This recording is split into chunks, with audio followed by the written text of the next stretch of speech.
الحمد للہ وکفی وسلام علی عباده الذین اصطفی اما بعد۔ میرے محترم دوستوں اور عزیزوں، ہر ایک کو اعتدال کے ساتھ زندگی گزارنا چاہیے۔ عبادت کے شوق کے اندر انسان کو اتنا منہمک نہیں ہونا چاہیے اور اتنا مشغول نہیں ہونا چاہیے کہ ایک کسی عبادت میں اتنا منہمک ہو جائے کہ دوسرے فرائض کو بھول جائے یا دوسرے حقوق کو بھول جائے۔ یہاں امام بخاری رحمۃ اللہ علیہ ایک روایت بیان کرتے ہیں بڑے اختصار کے ساتھ، بہت چھوٹی سی مختصر، حالانکہ دوسری احادیث میں تھوڑا اور طویل واقعہ ہے کہ ایک موقع پر حضرت عبداللہ بن عمرو رضی اللہ عنہ، جو حضرت عمرو ابن عاص رضی اللہ عنہ کے صاحب زادے ہیں، وہ خود اپنا قصہ بیان کرتے ہیں کہ میرا نکاح میرے والد صاحب نے ایک ایسی خاتون سے کیا جو بڑی شریف، عزت دار، باوقار خاندان کی تھی ماشاءاللہ، اور ان کا حال احوال جاننے کے لیے حضرت عمرو بن عاص رضی اللہ عنہ نے اپنی بہو سے پوچھا، یعنی حضرت عبداللہ ابن عمرو کی بیوی سے، اپنی بہو سے کہ بیٹی، کہ تم نے میرے بیٹے کو کیسا پایا، یعنی ان کے اخلاق، ان کے کردار، یہ ساری چیزیں۔ تو انہوں نے کوئی ایسی خاص برائی بھی نہیں کری اور ان کی یہ صفت بیان کری کہ آپ کے بیٹے ماشاءاللہ بہت اچھے ہیں، دن کو روزہ رکھتے ہیں اور رات بھر عبادت میں مشغول رہتے ہیں، اور ہماری طرف کوئی توجہ نہیں دیتے، ہماری طرف کوئی توجہ نہیں دیتے، یعنی ہمیں وقت نہیں دیتے۔ رات کا حصہ بھی ان کا پوری عبادت میں اور دن کا روزہ رکھنے میں گزارتے ہیں۔ تو حضرت عمرو بن عاص کو بڑی تشویش ہوئی اور بڑی فکر ہوئی، چنانچہ حضرت عبداللہ اپنے بیٹے کو بلایا اور کہا کہ بیٹا، بے شک تم عبادت بھی کرتے ہو، روزے بھی رکھتے ہو، یہ ساری چیزیں اپنی جگہ ہے، لیکن اس کے ساتھ ساتھ تمہاری بیوی کا بھی حق ہے، تمہارا نکاح ہو گیا، تم اس کو بھی کچھ نہ کچھ وقت دو۔ لیکن ماشاءاللہ اس وقت حضور اقدس صلی اللہ علیہ وسلم کی مجلس میں صحابہ کی کیفیت کچھ اور رہتی تھی، ان کا غلبہ کیا ہوتا تھا، ان کا ایمان بالکل ایسا، دنیا سے بالکل بے رغبتی، کسی چیز کی فکر ہی نہیں ہوتی تھی۔ تو اس فکر میں لگے رہتے تھے کہ ازواج مطہرات سے کسی طرح یہ حال معلوم ہو جائے کہ حضور اقدس صلی اللہ علیہ وسلم کا گھر میں کیا حال ہوتا تھا۔ تو جب یہ جاننے کے لیے صحابہ اکرام امہات المومنین کے پاس پہنچتے تو انہیں یہ پتہ چلتا کہ جیسے تمہارا حال گھر میں بچوں کے ساتھ ہوتا ہے، بیویوں کے ساتھ ہوتا ہے، حضور اقدس صلی اللہ علیہ وسلم کا بھی حال اپنی ازواج مطہرات کے ساتھ، بیویوں کے ساتھ ایسے ہی رہتا ہے۔ اس سے مراد یہ ہے کہ ازواج مطہرات حضور اقدس صلی اللہ علیہ وسلم کی تعریف فرماتی تھی اور یہ کہتی تھی کہ جب آپ گھر میں آتے تھے تو آپ جو ہے اپنی بیویوں کی دلجوئی فرمایا کرتے تھے، ازواج مطہرات کی، ان کے کاموں میں ہاتھ بٹایا کرتے تھے، ان کا ساتھ دیا کرتے تھے، ان کے حقوق ادا کیا کرتے تھے۔ اب جب بات بہت بڑھ گئی، حضرت عمرو بن عاص کے بیٹے حضرت عبداللہ ابن عمرو کو خوب سمجھایا، ان کے سمجھ میں نہیں آئی تو انہوں نے حضور اقدس صلی اللہ علیہ وسلم شکایت کی۔ آپ صلی اللہ علیہ وسلم کو پتہ چلا تو حضور اقدس صلی اللہ علیہ وسلم نے فرمایا کہ میں خود اس سے ملوں گا گھر آ کر، آپ چاہتے تو آپ جو ہے ان کو وہی بلاتے، انہیں وہی سمجھاتے، اپنے گھر میں یا اپنی مسجد کے اندر بلاتے، لیکن رسول اکرم صلی اللہ علیہ وسلم کے اخلاق پر میرے بھائیوں اور آپ کی کریمانہ صفت پر ہم قربان جائیں، آپ خود گھر کے اندر آ رہے ہیں، آپ خود گھر کے اندر آ رہے ہیں۔ اس روایت کو امام بخاری رحمۃ اللہ علیہ میں آگے بتاؤں گا آپ کو کیوں نقل کیا، کہ ایک آداب بھی بتا رہے ہیں، رسول اکرم صلی اللہ علیہ وسلم کا اخلاق بھی بتانا چاہ رہے ہیں۔ جب آپ گھر میں پہنچے، حضرت عبداللہ کو پتہ چلا تو حضرت عبداللہ ابن عمرو رضی اللہ عنہ نے آپ کو ایک تکیہ پیش کرا جو کھجور کی چھال سے بھرا ہوا تھا۔ آپ نے پیش کرا تو حضور نے نہ اس سے ٹیک لگائی، نہ اسے استعمال کرا، بلکہ درمیان کے اندر رکھ لیا اور بات چیت کری، گفتگو کی، کلام کیا، ان سے سمجھایا، انہیں بٹھایا اور اپنے درمیان رکھ لیا۔ اللہ اکبر! تو امام بخاری رحمۃ اللہ علیہ محدثین لکھتے ہیں کہ یہاں حضور اقدس صلی اللہ علیہ وسلم نے تکیہ لیا بھی اس لیے، کوئی تکیہ دے تو اسے منع بھی نہیں کرنا چاہیے، کوئی دودھ پیش کرے یہ سنت میں سے ہے، کوئی عطر ہدیہ کرے، کوئی لگائے تو اسے منع نہیں کرنا چاہیے، اگرچہ آپ استعمال نہ کریں لیکن اسے لے لیں۔ تو حضور نے ٹیک نہیں لگائی، حالانکہ انہوں نے آرام کے لیے دیا تھا، لیکن آپ صلی اللہ علیہ وسلم نے اس تکیے کو درمیان میں رکھ لیا، درمیان میں حائل کر لیا، یعنی حضور اقدس صلی اللہ علیہ وسلم اس سائڈ بیٹھے، یہاں بیچ میں تکیہ ہے، اس کے سامنے جو ہے حضرت عبداللہ بیٹھ گئے اور آپ ان کو سمجھا رہے ہیں۔ تو امام بخاری رحمۃ اللہ علیہ یہاں فرماتے ہیں، یہ نقطہ بیان کرتے ہیں کہ جب تمہارے گھر میں کوئی مہمان آئے، جب تمہارے گھر میں کوئی مہمان آئے تو اسے اچھی نشست دو، بیٹھنے کی جگہ دو، اس کا اچھا اکرام کرو۔ اور یہ تو حضور اقدس صلی اللہ علیہ وسلم کی بات تھی، اللہ اکبر۔ اور پھر اگر کوئی عالم دین آئے، کوئی اللہ والے آئے تو ان کے لیے اچھے سے اچھا اکرام کیا جائے، ان کو اچھی جگہ بٹھایا جائے، یہ نقطہ یہاں بیان کرتے ہیں۔ تو آپ صلی اللہ علیہ وسلم حضرت عبداللہ بن عمرو کو سمجھا رہے ہیں، کس بات کو سمجھا رہے ہیں؟ اے عبداللہ، تم جو ہے مہینے کے کتنے روزے رکھتے ہو کہ تمہارے لیے مہینے کے 3 روزے کافی نہیں ہے، جو ایام 20 کے روزے میں رکھا کرتا ہوں، 13، 14، 15۔ اللہ کے نبی صلی اللہ علیہ وسلم ان تاریخوں میں روزے رکھا کرتے تھے ہر مہینے، کہ یہ تمہارے لیے کافی نہیں ہے؟ تو فرمایا یا رسول اللہ آپ تھوڑے سے اور بڑھا دیں۔ تو حضور نے کہا اچھا ٹھیک ہے، تھوڑے سے اور رکھ لیا کرو، یعنی 2، 4 جتنے بھی، آپ نے یہ تو نہیں کہا لیکن تھوڑے سے اور رکھ لیا کرو، بھائی اگر 3 نہیں تو 6 رکھ لو۔ کہا میرے اندر اور طاقت ہے، آپ اور بڑھا دیں۔ آپ صلی اللہ علیہ وسلم نے فرمایا کہ کوئی روزہ ایسا نہیں جو داؤد علیہ السلام کے روزے سے آگے بڑھ جائے، جو ان کے روزے کی جو فضیلت ہے، جو وہ روزے رکھا کرتے تھے، ایسا کوئی روزہ نہیں ہے جو اس سے آگے بڑھ جائے۔ فرض روزوں کے علاوہ کی بات چل رہی ہے، جو نفل روزے ہوا کرتے ہیں، رمضان کے روزے تو میرے بھائی دوستوں وہ تو ہے ہی فرض، وہ تو رکھنا ہی ہے۔ یہ تو اللہ تعالیٰ نے قرآن میں بھی فرمایا، یا ایھا الذین آمنوا کتب علیکم الصیام،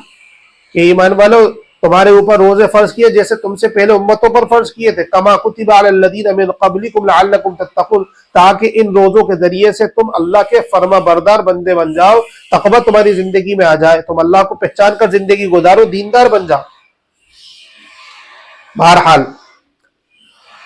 تو فرمایا کوئی روزہ، اور داؤد علیہ السلام کا روزہ ایسا ہوا کرتا تھا، نبی اکرم صلی اللہ علیہ وسلم فرماتے ہیں کہ وہ ایک دن افطار کیا کرتے تھے، ایک دن روزہ رکھا کرتے تھے۔ چنانچہ اتنی اجازت پھر حضور صلی اللہ علیہ وسلم نے فرمایا ٹھیک ہے اللہ کے نبی، یہ میرے لیے کافی ہے۔ تو آپ نے جو ہے کہا ٹھیک ہے کافی ہے۔ پھر آپ نے فرمایا اے عبداللہ، یا عبداللہ ان لنفسک علیک حقا وان لزوجک علیک حقا وان لیعنیک علیک حقا، یعنی تمہارے اوپر تمہاری جان کا بھی حق ہے، تمہارے اوپر تمہاری بیوی کا بھی حق ہے، تمہارے اوپر تمہاری آنکھ کا بھی حق ہے۔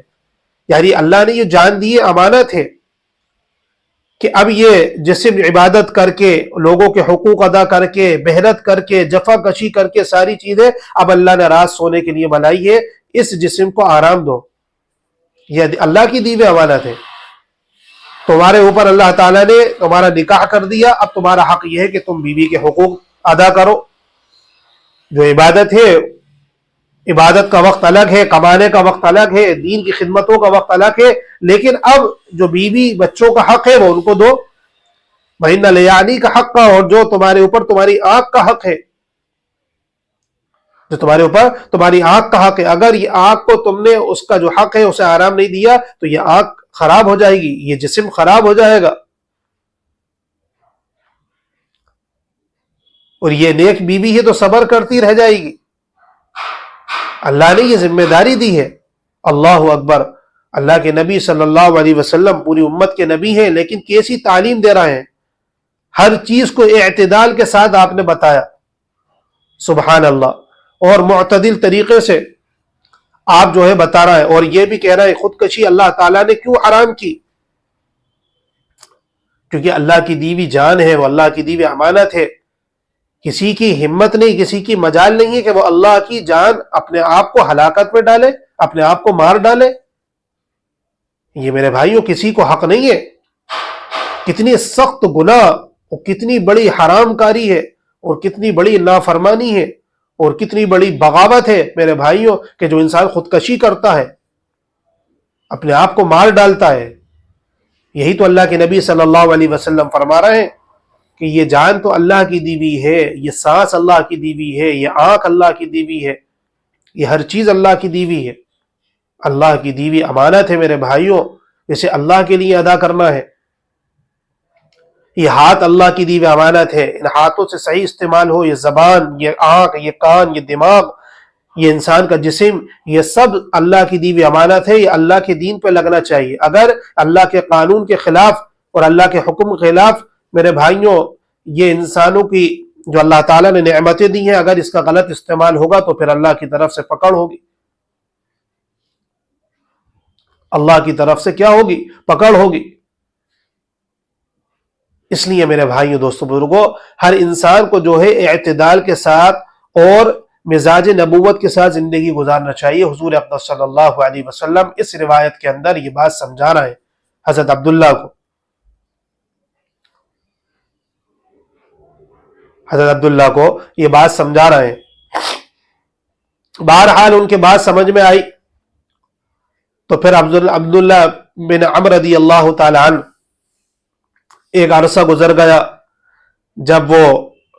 خود بیان کرتے، یعنی یہ بیان خود عبداللہ بن عمرو رضی اللہ تعالی عنہ سنا رہے ہیں واقعہ۔ جب وہ بوڑھے ہو گئے، بڑھاپے کے قریب پہنچ گئے تو کہنے لگے کاش کہ میں اپنے نبی کی بات کو مان لیتا، کاش کہ میں اللہ کے نبی صلی اللہ علیہ وسلم کی بات کو مان لیتا، کہ اس وقت تو جو ہے میں نے جو ہے جوش کے اندر کہہ دیا تھا کہ میں اور زیادہ طاقت رکھتا ہوں، تو میرے لیے یہ چیز میں نے وعدہ کر لیا تھا داؤد علیہ السلام کی طرح کہ ایک دن روزہ رکھیں گے، ایک دن افطار کریں گے، لیکن مجھ سے جو ہے اب روزہ رکھا نہیں جاتا اس بڑھاپے کی حالت میں، میری عمر اتنی ہو گئی۔ کاش کہ میں اللہ کے نبی صلی اللہ علیہ وسلم کی بات مانتا کہ مہینے میں 3 دن کے روزے رکھ لیتا، بہت تھے میرے لیے۔ تو علماء اکرام فرماتے جب بڑے کسی آسان راستہ بتائیں دین کے لیے تو اس میں جو ہے ہمیں اپنی جو ہے بہادری کا مظاہرہ نہیں کرنا چاہیے، بہادری نہیں دکھانا چاہیے، نہیں آپ تو زیادہ بتا دیں۔ وہ بہت دور کی سوچتے ہیں، اور پھر اللہ کے نبی صلی اللہ علیہ وسلم کی تو ایک ایک بات کتنی قیمتی ہوا کرتی تھی، ایک ایک بات۔ تو یہ بات اب سمجھ میں آ رہی ہے، کاش کہ میں ایسا کر لیتا۔ تو میرے بھائیوں، دوستو، بزرگوں، یہ تو اللہ کا حق ہے، اور ایسا بھی نہیں ہو کہ ہم جو ہے اللہ کے حق کو ادا کرتے ہوئے صرف، علماء اکرام فرماتے ہیں انسان نے نماز پڑھ لی، حج کی استطاعت رکھتا ہے تو حج کر لیا، رمضان آ گئے تو روزہ رکھ لیا، اور جو ہے زکوٰۃ دینے والا ہے تو زکوٰۃ ادا کر دی۔ یہ سب تو حقائق ہے، اسلام کی بنیاد ہے، حقوق ہے جو ادا کرنا ہے ہر حال کے اندر، فرائض ہے جو واجبات۔ اس کے علاوہ جو مستحبات ہیں، نوافل ہیں، بڑی آسانی سے لوگ چھوڑ دیتے ہیں کہ مستحبی تو ہے، نفلی تو ہے۔ ارے تمہیں کیا معلوم کہ اللہ کا حق کیا ہے، کہ ان نوافل کے ذریعے سے قیامت کے دن یہ نوافل بھی تولی جائیں گے۔ جب انسان کو یہ بات پتہ چل جاتی ہے کہ کر لو تو ثواب ہے، نہیں کرو تو کوئی گناہ بھی نہیں ہے۔ تو میرے بھائی دوستو، جب اللہ نے تمہیں جو ہے یہ جان دی، امانت دی، ہر چیز دی ہے، جب یہ تم سارے کام کر رہے ہو تو تم اللہ کے سامنے اور تحفہ پیش کرو نا۔ علماء کرام فرماتے ہیں یہ نوافل کوئی فرشتوں کے لیے تھوڑی رکھا، اللہ تعالیٰ نے انسانوں کے لیے رکھی ہے، ایمان والوں کے لیے رکھی ہے، اور جو دوسرے حقوق ہے بس انسان یہ کہہ کے ایک اللہ والوں کے سامنے کی جو اذان ہو رہی تھی وہ باتیں کرنے لگے، انہوں نے کہا کہ بھائی جواب دو اذان کا، کہا کہ ہمیں معلوم ہے کہ جواب نہ دے تو کوئی گناہ بھی نہیں ہے اور کوئی مطلب فرائض اور واجبات میں سے نہیں ہے۔ تو یہ تو نعوذ باللہ ایک کھدرا پن ہے، ایک خوش کی بات ہے، اپنے رب سے تعلق نہیں ہے۔ محبت یعنی اپنے رب سے محبت کی علامت یہ ہے کہ انسان جو ہے اس کے پورے فرائض کو بھی ادا کرے اور سنتوں کی بھی اتباع کرے، اور واجبات اور نوافل کے ذریعے اپنے رب سے تعلق جوڑے اپنا۔ اللہ اکبر، کہ اشراق کا بھی اہتمام، نوافل کا بھی اہتمام، اوابین کا بھی اہتمام، تہجد کا بھی اہتمام، چاش کا بھی اہتمام، تحیت الوضو، تحیت المسجد کا اہتمام، ان نوافل یہ کل قیامت کے دن اللہ تعالیٰ فرائض میں کمی ہوگی، ان سنت و نوافل کے ذریعے اسے پورا کریں گے۔ اسی لیے حکم دیا کہ آدمی زکوٰۃ تو دے، اس کے ساتھ ساتھ صدقات خیرات بھی کرتا رہے سال بھر۔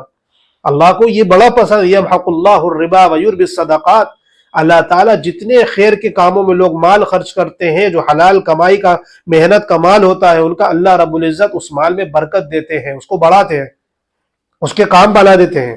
اس کی ضرورتیں پوری کرتے ہیں عافیت کے ساتھ. یہ اللہ کا وعدہ ہے. حضرت عبداللہ بن عمر رضی اللہ عنہ، جو حضرت عمر رضی اللہ عنہ کے صاحبزادے ہیں، فرماتے ہیں کہ اللہ کے نبی صلی اللہ علیہ وسلم کے پاس لوگ جو ہے اپنے خواب بیان کیا کرتے تھے، اس کی تعبیر پوچھا کرتے تھے. تو مجھے بڑی تمنا ہوئی فجر کی نماز کے بعد. اکثر میں دیکھا کرتا تھا کہ مجھے بھی کوئی خواب آ جائے. میں نے اللہ سے دعا کی، بہرحال میری دعا اللہ تعالیٰ نے قبول فرمائی. ایک رات میں سویا، بڑا اچھا خواب مجھے نظر آیا. میں نے سوچا کہ حضور سے بیان کروں، لیکن مجھے شرم سی محسوس ہوئی، ایک پردہ سا محسوس ہوا کہ 2 فرشتے آئے اور مجھے آسمان پر لے گئے. بہرحال ایک لمبا خواب ہے. تو حضرت عمر رضی اللہ عنہ نے، حضرت عبداللہ رضی اللہ عنہ نے اپنی بہن حضرت حفصہ، جو امہات المومنین میں سے اللہ کے نبی صلی اللہ علیہ وسلم کی اہلیہ ہیں، بیوی ہیں، اپنی بہن سے وہ خواب بیان کیا. چنانچہ حضرت حفصہ نے اللہ کے نبی صلی اللہ علیہ وسلم سے فرمایا کہ عبداللہ نے بہت اچھا خواب دیکھا ہے، اور ان سے کہنا کہ جو ہے یہ تمہارے لیے بہت بہتر ہے، تم بہت اچھے آدمی ہو، لیکن رات میں نماز پڑھا کرو، عبادت کیا کرو. چنانچہ حضرت حفصہ نے اپنے بھائی حضرت عبداللہ کو یہ بات بتائی کہ حضور اکرم صلی اللہ علیہ وسلم نے اس کی تعبیر بتائی کہ تم بڑے نیک بھلے آدمی ہو، اچھے آدمی ہو، لیکن رات میں عبادت کیا کرو. حضرت عبداللہ رضی اللہ عنہ فرماتے ہیں کہ